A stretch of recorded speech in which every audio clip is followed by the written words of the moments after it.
Hello दोस्तों, एक बार फिर से स्वागत है हमारे यूट्यूब चैनल पर। आज हम प्रस्तावना के बारे में जो चीज़ पढ़ लिए थे उसके बाद हम देखेंगे कि प्रस्तावना से संबंधित कुछ वाद विवाद बचा हुआ है। वाद विवाद के अर्थ में कुछ क्वेश्चन आता है कि क्या प्रस्तावना संविधान का भाग है।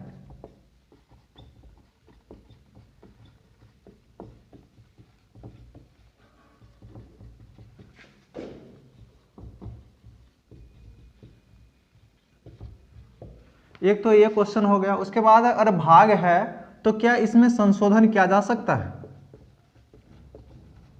संशोधनीय है, ये क्वेश्चन आ जाता है। और संशोधन के साथ साथ एक और क्वेश्चन इसके साथ उठता है कि प्रस्तावना जो है वो न्यायोचित है, यानी इसके लिए आप सुप्रीम कोर्ट में जाके कोई अपील दायर कर सकते हैं। जैसे मूल अधिकार जब हम पढ़ेंगे उसके बारे में पढ़ेंगे कि वो न्यायोचित है कि यानी मूल अधिकार संबंधित अगर कोई गड़बड़ी आपको मिलती है तो आप जाके सुप्रीम कोर्ट में ऐसा कह सकते हैं कि हमारा मूल अधिकार का उल्लंघन हुआ है।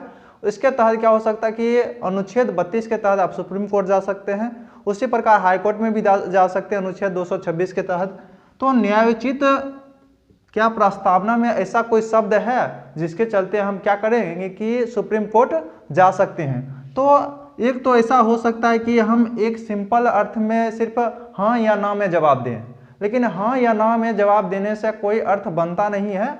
हाँ या ना में जवाब अभी तक जो रेफरेंस मिलता है कोई भी चीज़ का, तो प्रस्तावना संविधान का भाग है, संशोधनीय भी है और न्यायोचित नहीं है। तो इससे आप कोई भी क्वेश्चन का हल नहीं कर पाएंगे। इस क्वेश्चन का पूरी तरह से हल करने के लिए हमें विस्तार में जाना जरूरी होता है। तो हम शुरू करते हैं विस्तार से, यानी प्रस्तावना संविधान का भाग है या नहीं इसके बारे में बातचीत करते हैं। तो प्रस्तावना संविधान का भाग है या नहीं, इसके लिए मूल रूप से दो केस यानी दो वाद विवाद जो अभी तक अब सुप्रीम कोर्ट का जितना भी विवाद होता है, जितना भी केस होता है, वो भी क्या होता है कि रेफरेंस के रूप में हम लोग को पढ़ना पड़ता है। और जब हम किसी क्वेश्चन का आंसर देते हैं तो उसका रेफरेंस लेकर आप उसके बारे में आंसर दे सकते हैं कि ऐसा सुप्रीम कोर्ट का निर्णय रहा है, इसलिए यह वैध है। तो इसलिए दो केस अगर आप शायद पढ़े होंगे तो एक है बेरोबारी मामला, एक बेरोबारी केस है, ये 1960 का है। और दूसरा जो केस है वो है केशवानंद भारती,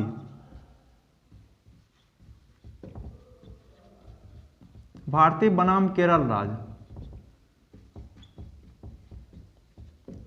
ये है 1973 का केस।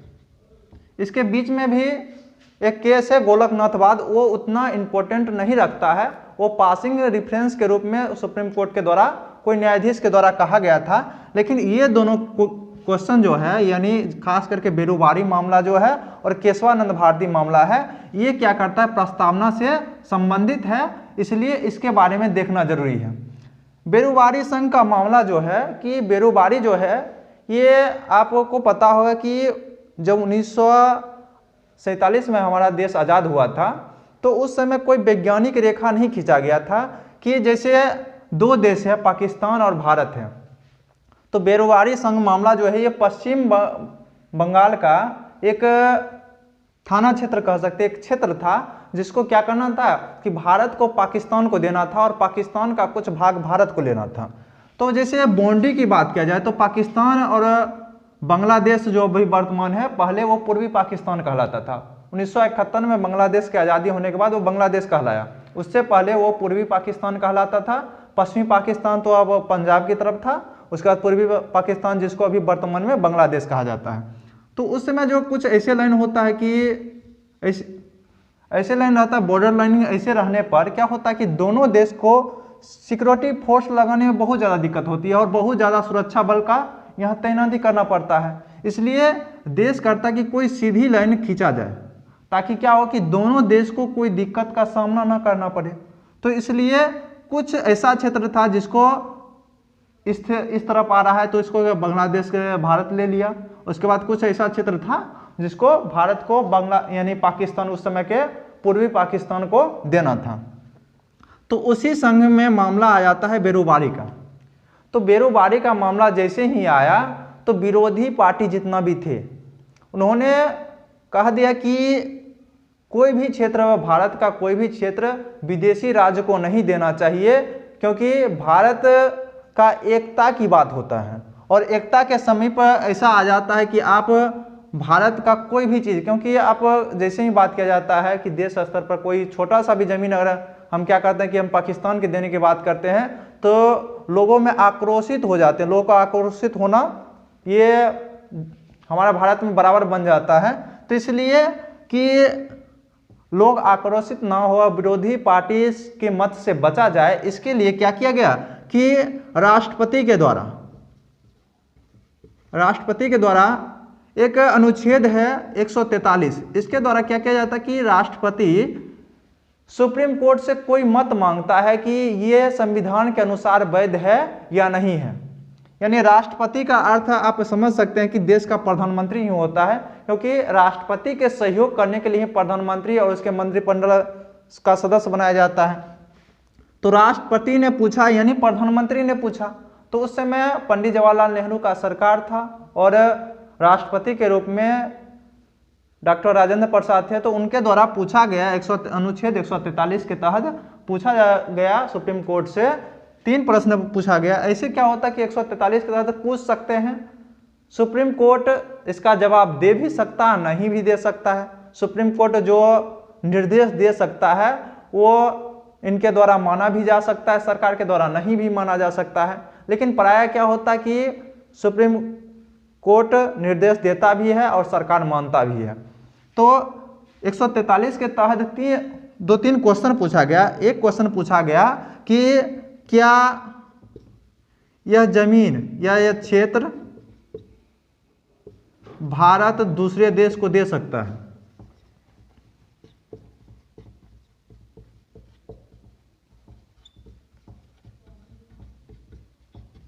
दूसरा था कि अगर यह क्षेत्र दे सकता है तो यह सिर्फ अनुच्छेद 3 के तहत ही दे सकता है।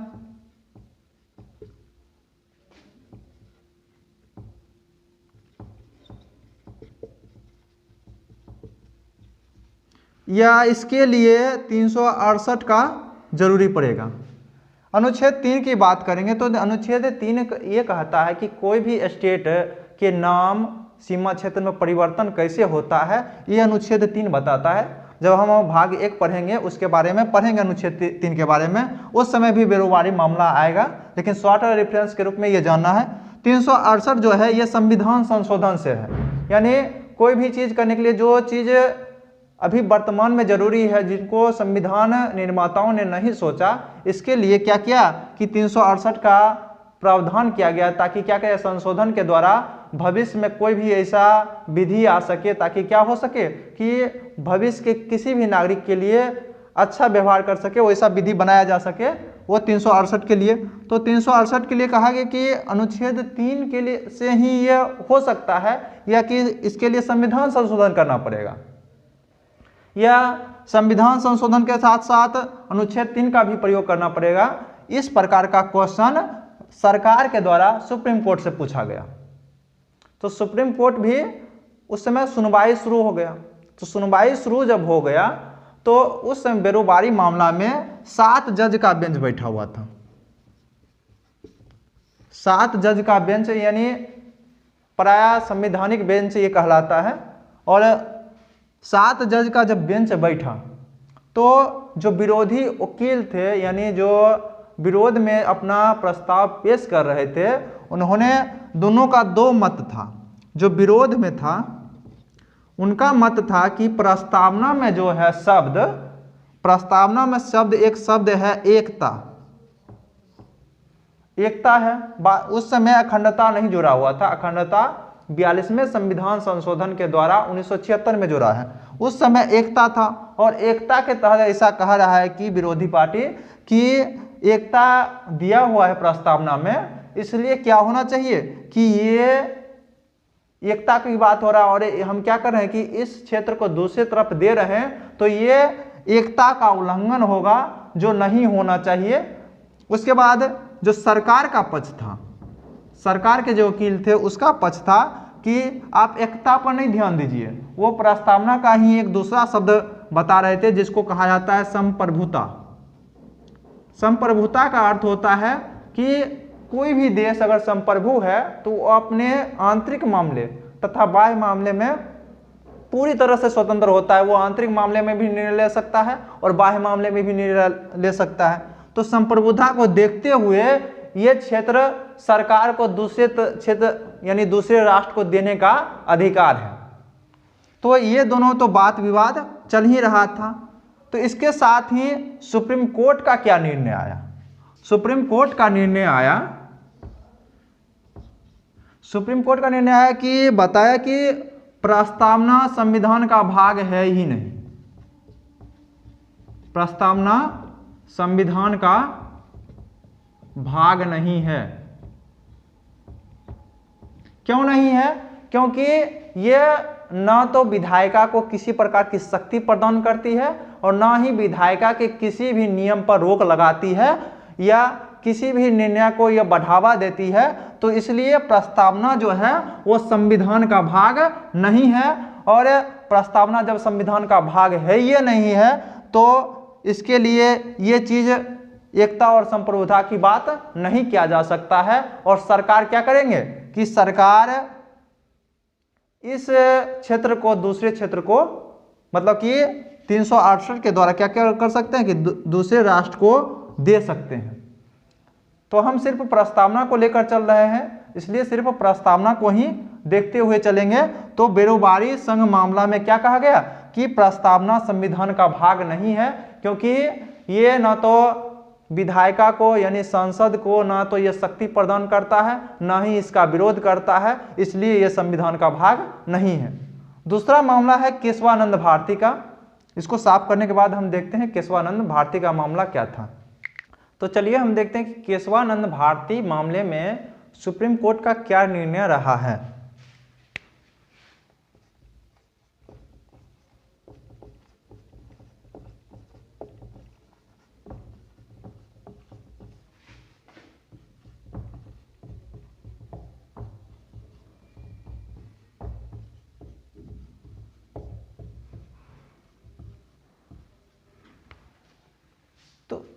केशवानंद भारती से पहले भी सज्जन सिंह मामले और गोलकनाथ मामले में सुप्रीम कोर्ट एक पासिंग रेफरेंस के रूप में, यानी उस समय 7 जज का बेंच बैठा हुआ था, उससे बड़ा जज का बेंच ही क्या कर सकता है, उसके मत को पलट सकता है।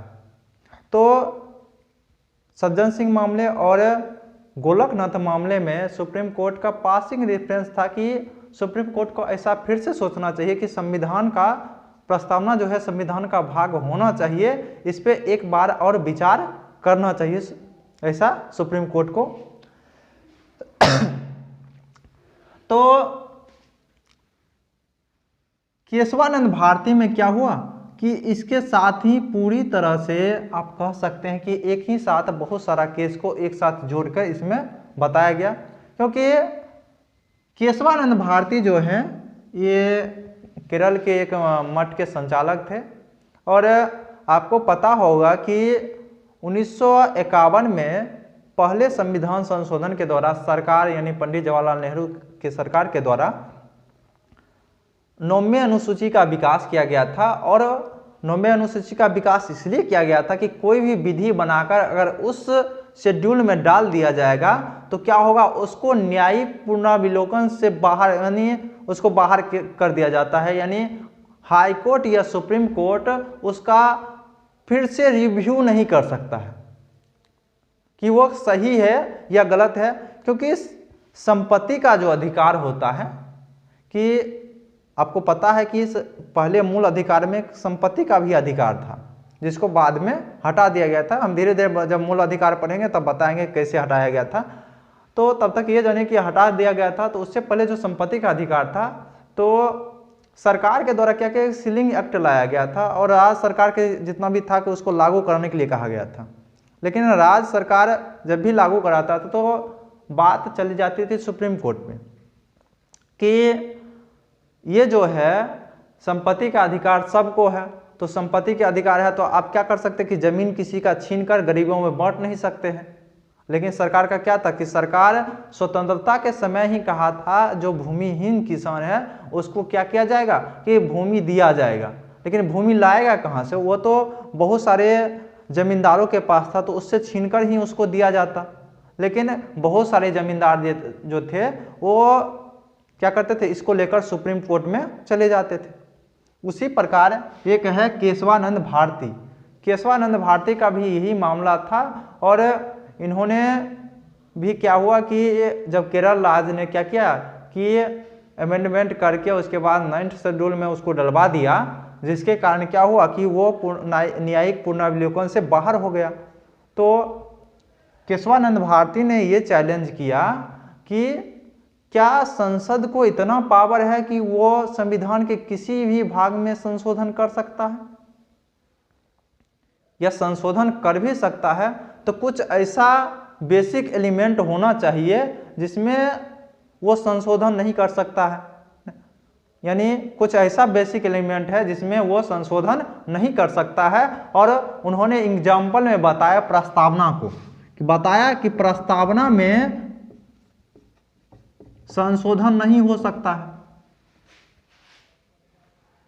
ये केशवानंद भारती के जो वकील थे उनके द्वारा ये कहा गया कि ये प्रस्तावना को संशोधित नहीं किया जा सकता है, और ये बेसिक स्ट्रक्चर है, यानी कुछ बुनियादी मूल ढांचा ऐसा है जिसको संशोधित नहीं किया जा सकता है।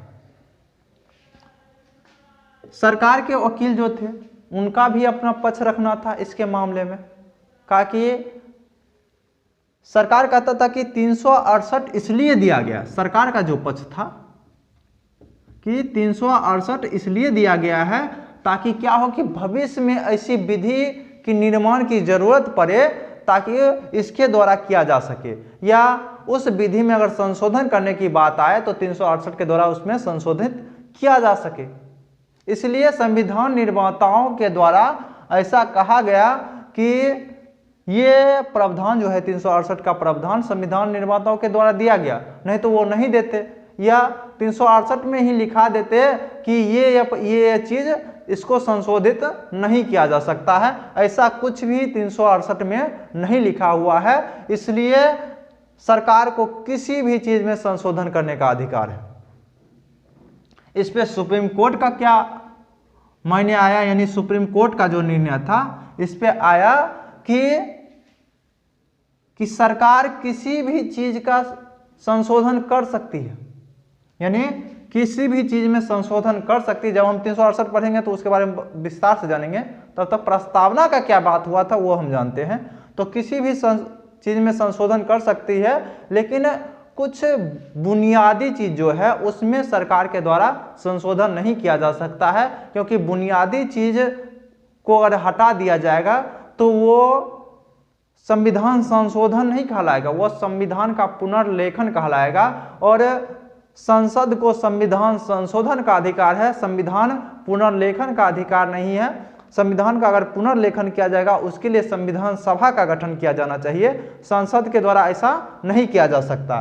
तो सुप्रीम कोर्ट कोई भी चीज में कर सकता है, कोई भी चीज में संसद के द्वारा संशोधन किया जा सकता है, लेकिन बेसिक स्ट्रक्चर यानी बुनियादी ढांचा में क्या कर सकता है, संशोधन नहीं किया जा सकता है। और इसी में आया प्रस्तावना का मामला कि प्रस्तावना में संशोधन हो सकता है या नहीं।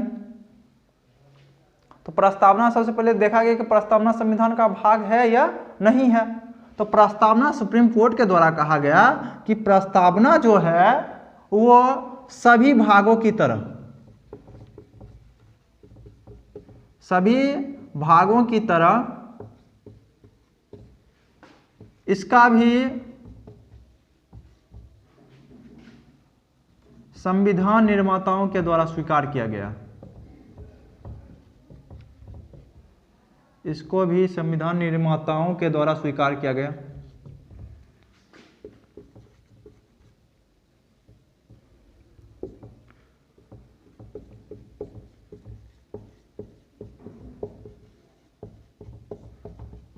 यानी जिस प्रकार संविधान के अन्य भाग जितना भी थे, जिस प्रकार स्वीकार किए गए, उसी प्रकार प्रस्तावना को भी संविधान में स्वीकार किया गया था।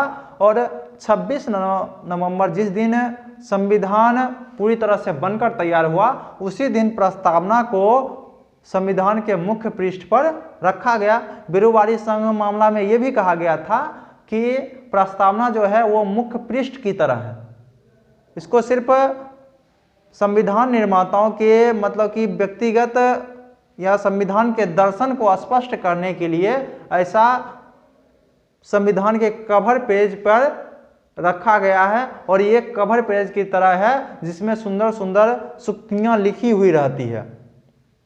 लेकिन केशवानंद भारती केस में कहा गया कि ये कवर पेज की तरह नहीं है, ये जो है संविधान निर्माताओं के द्वारा जैसे अन्य भाग को एक्सेप्ट किया गया था, उसी प्रकार इस भाग को भी यानी प्रस्तावना को भी उस समय स्वीकृत किया गया था। इसलिए संविधान यानी इसलिए प्रस्तावना भी संविधान का भाग है।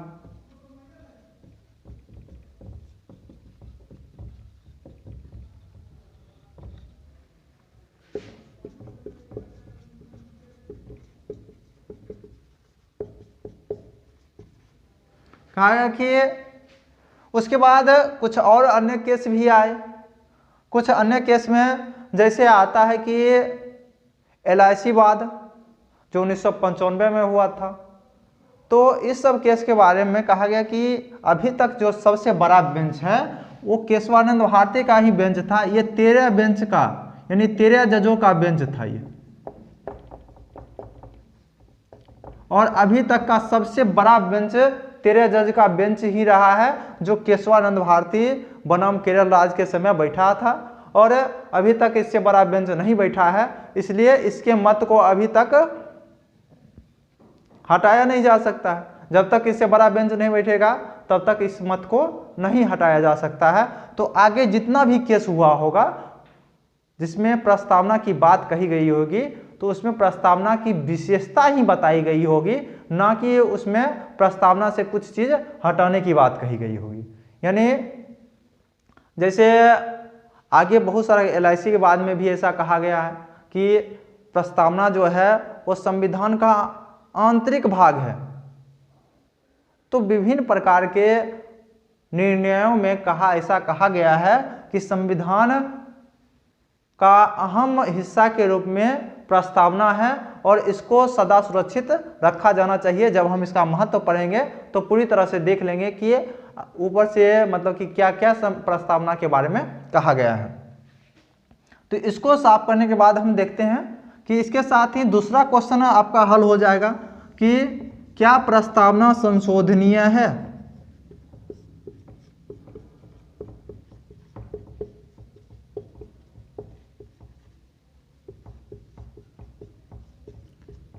तो बेरुवारी संघ का मामला जब था तो उस समय ऐसा माना गया कि प्रस्तावना संविधान का भाग नहीं है, यह सिर्फ कवर पेज की तरह है जो संविधान के दर्शन को स्पष्ट करता है।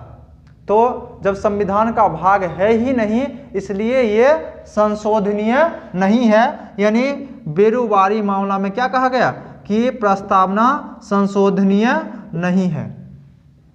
उसके बाद केशवानंद भारती केस में कहा गया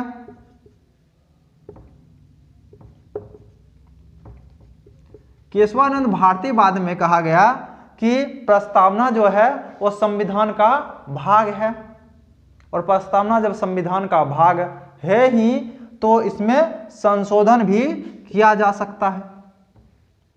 उसके बाद संशोधन से संबंधित आपको आएगा 42वें संविधान संशोधन। इसमें संशोधन क्या भी की गया और क्या किया गया कि समाजवादी, पंथ निरपेक्ष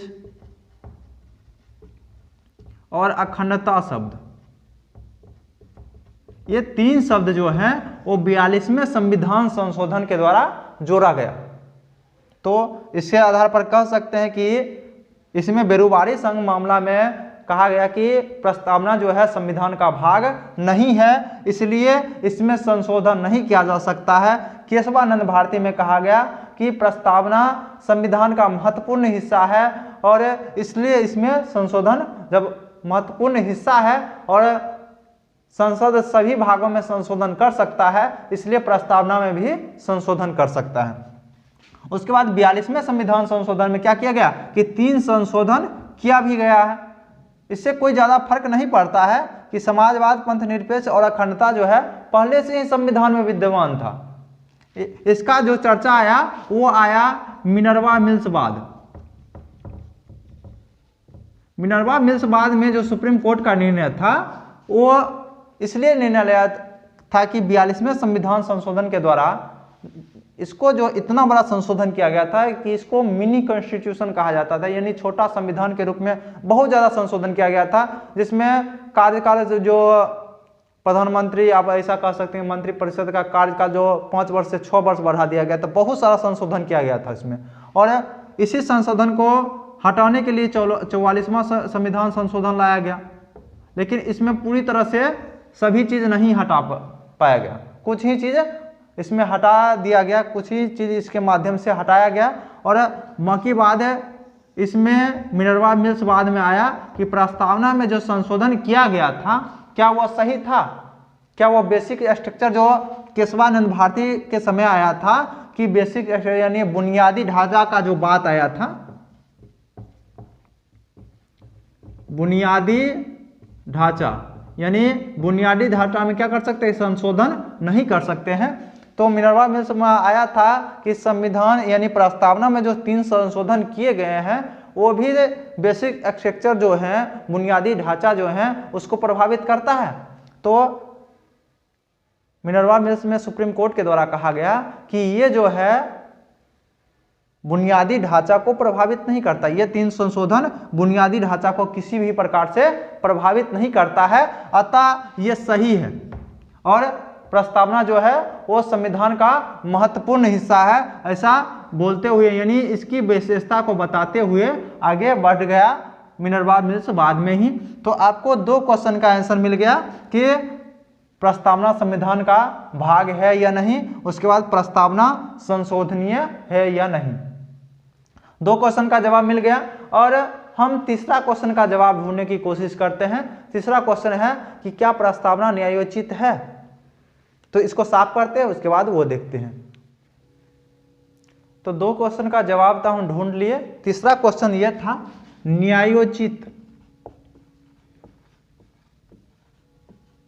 ये मूल अधिकार के साथ जुड़ा हुआ है कि मूल अधिकार जो है वो न्यायोचित है और इसके लिए हम क्या कर सकते हैं, जब उसका उल्लंघन होता है तो हम सुप्रीम कोर्ट जा सकते हैं। लेकिन अगर सीधा आप जवाब जानना चाहते हैं कि प्रस्तावना न्यायोचित है या नहीं, तो यह न्यायोचित नहीं है। लेकिन इसके जो शब्द हैं, ऐसा आप कह सकते हैं, एक और प्रश्न आप इसके ऊपर बना सकते हैं कि प्रस्तावना और मूल अधिकार में क्या समानताएं हैं। तो प्रस्तावना और मूल अधिकार में क्या क्या समानताएं हैं, तो स्वतंत्रता इसमें भी है, आगे भी मूल अधिकार में भी स्वतंत्रता है, अनुच्छेद 19 में समानता की भी बात करता है, ये समानता भी है, समता और समानता की बात जो है वो अनुच्छेद 14 में किया गया है। पंथ निरपेक्ष इसकी भी बात की गई है, सामाजिक न्याय की भी बात की गई है। तो ये सब जो शब्द है ये जो है ये मूल अधिकार से संबंधित है और मूल अधिकार के साथ आप ऐसा कह सकते हैं कि ये सभी चीज का उल्लंघन होने पर आप सुप्रीम कोर्ट जा सकते हैं, लेकिन इसके लिए रेफरेंस के रूप में आप प्रस्तावना का उपयोग नहीं करेंगे। इसके लिए आपको कहना पड़ेगा कि मेरा मूल अधिकार का उल्लंघन हुआ है। यह नहीं कहिए कि प्रस्तावना में ऐसा वर्णित है इसलिए हमें न्याय चाहिए, ऐसा आप नहीं कह सकते हैं। ऐसा कह सकते हैं कि मूल अधिकार में ये वर्णित है इसलिए हमें इसके लिए न्याय चाहिए और तभी सुप्रीम कोर्ट आपका बात सुनेगा या हाई कोर्ट आपका बात सुनेगा। प्रस्तावना के नाम पर आपका बात नहीं सुनेगा क्योंकि प्रस्तावना जो है वो न्यायोचित नहीं है। तो मूल अधिकार और प्रस्तावना से संबंधित अगर भी क्वेश्चन पूछा जाए आपसे कि मूल अधिकार और प्रस्तावना में क्या समानताएं और क्या असमानताएं हैं, तो समानता ये हुआ, असमानता भी बहुत है। समाजवादी का जो आता है वो डीएसपी में है, यानी डीपीएसपी में है। समाजवादी की बात किया जाए, पंथ निरपेक्ष भी डीपीएसपी में दिया हुआ है। तो बहुत सारे ऐसे तत्व है जो अन्य चीज में दिया हुआ है, डीपीएसपी या अन्य चीज में दिया हुआ है, तो उसके आधार पर ऐसे भी डीपीएसपी जो है, जो राज्य के नीति निदेशक तत्व है, वो भी न्यायोचित नहीं है। इसलिए इस सब चीज के लिए आप सुप्रीम कोर्ट या हाई कोर्ट नहीं जा सकते हैं, इसलिए प्रस्तावना जो है वो न्यायोचित नहीं है।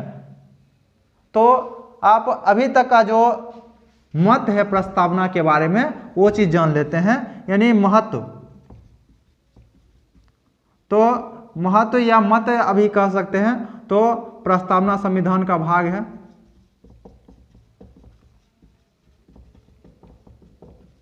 है। संशोधनीय है,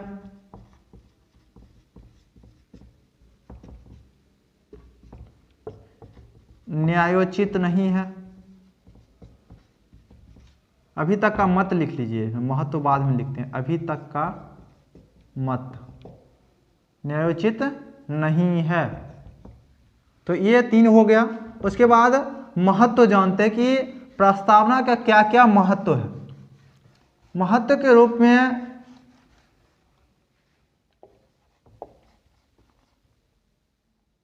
महत्व क्या क्या है, तो महत्व के रूप में पहला दीजिएगा कि प्रस्तावना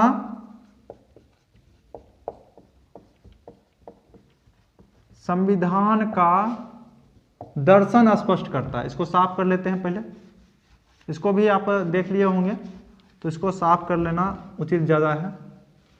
तो का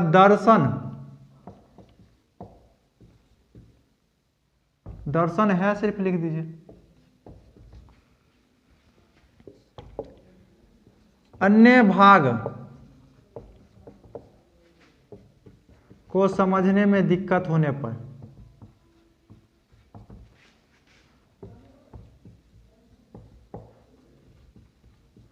पर प्रस्तावना का सहारा लिया जा सकता है।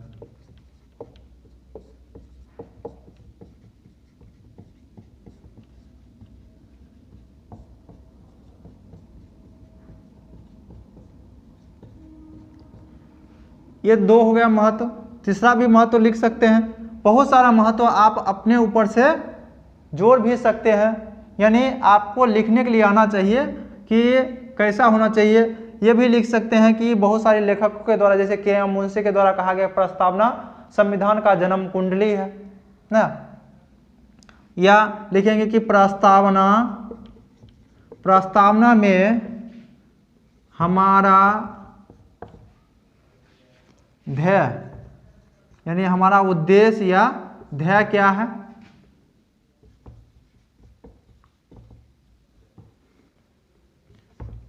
हमें क्या करना है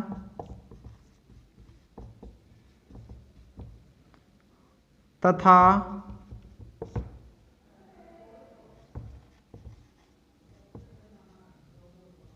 भविष्य में सरकार कैसी रहेगी का वर्णन है। तो ये सभी स्पष्ट करता है प्रस्तावना के द्वारा। एक जो बहुत प्रसिद्ध वकील हुए, जो केशवानंद भारती, यानी पराया भारत सरकार के विरोध में और नागरिकों के लिए केस पराया लड़ते रहे, जिसको यानी पालकी वाला कहा जाता है। उन्होंने कहा कि ये परिचय पत्र है, ये संविधान का परिचय पत्र है। तो इस प्रकार का जो महत्व है, और मूल अधिकार से भी समानताएं कुछ रखता है, और मूल रूप से आप कह सकते हैं कि दर्शन स्पष्ट करता है, यानी बहुत सारा चीज एक साथ ये स्पष्ट कर सकता है। यानी संविधान में क्या लिखा हुआ है, संविधान के अंदर क्या लिखा हुआ है, ये मुख्य पृष्ठ पर ही मालूम पड़ जाता है। यानी संविधान में क्या लिखा है, इसका वर्णन मुख्य पेज पर ही हो जाता है।